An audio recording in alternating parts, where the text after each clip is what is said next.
Oh, dito na kami mga groomsmen. Ang popogi. Mga macho pa. And I like the way you say my name. My heart skips a beat when I hear you calling. And I like that you won't go away. But never mind, don't wanna give you any trouble. Never mind, never mind. I'm okay with being by your side for as long as I can hide. What if I told you that I've fallen?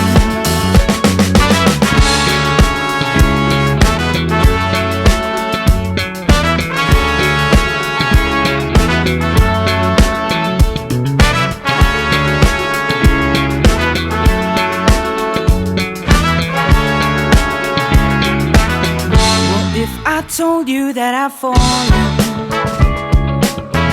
The heart-shaped arrow through my chest.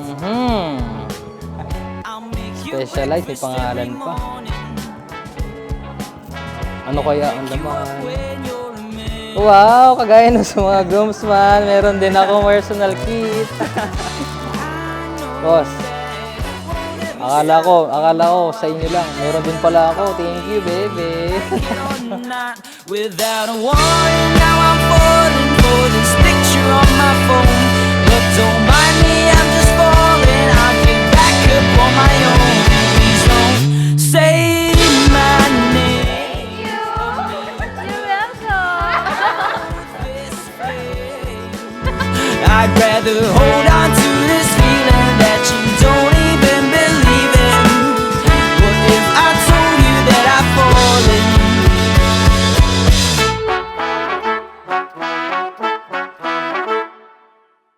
To my future husband, thank you sa pagbigay ng gift. This is more than enough. Ikaw pa lang sapat na sa akin. I love you so much. Never mind, never mind, never mind. Never mind, never mind, never mind. Never mind, never mind, never mind. Never mind, never mind, never mind. Never mind. If I told you, never mind. Never mind. If I told you, never mind. I said never mind. Did I tell you that I've fallen?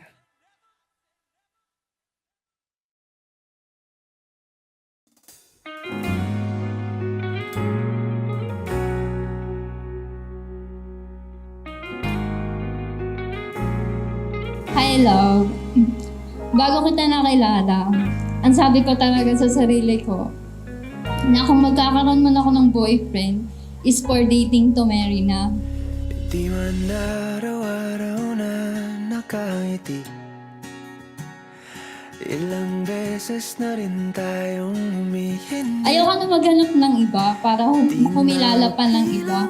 Sabi ko kay Lord, na kung bibigyan niya ako ng magiging boyfriend, sana yung gusto akong makasama. Ang kasal o ang pag-aasawa, sabi ko kanina, ay sagrado. Pero ngayon, ang tingin ng ibang tao ay parang normal na lang. Kahit iba-ibang putahe, tinitikman. Sa madaling salita, maging tapat kayo sa isa't isa.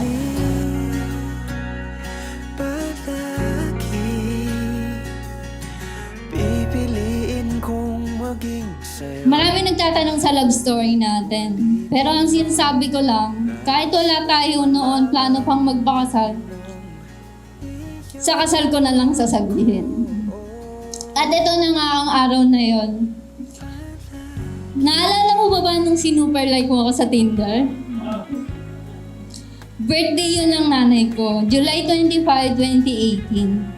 Hindi common yung getting to know each other natin kasi first date pa lang natin, saktong after 7 days na magka-chat tayo, gusto mo na akong ligawan.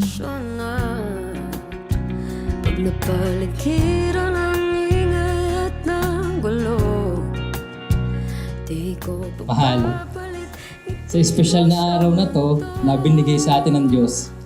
Nangangako ako from now on, lagi lang akong nandito susuporta sa'yo.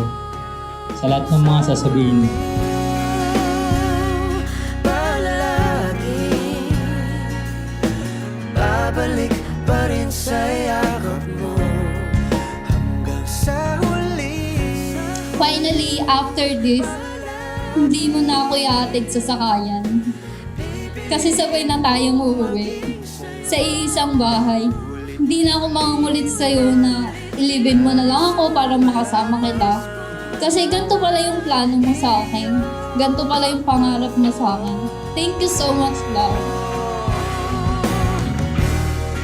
Sa pagdating ng ating pilak at ginto, diamante may abutin, ikaw pa rin aking bituin, nagtatangi kong dalangin kung sa huling siglo.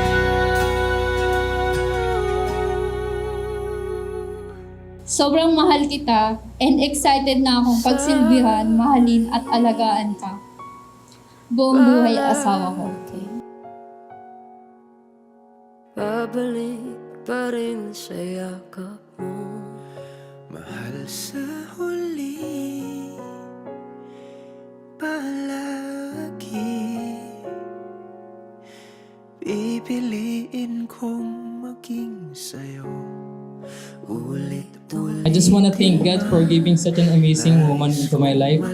I know I become a better person because I love you and I will always love you more and more and more. My love.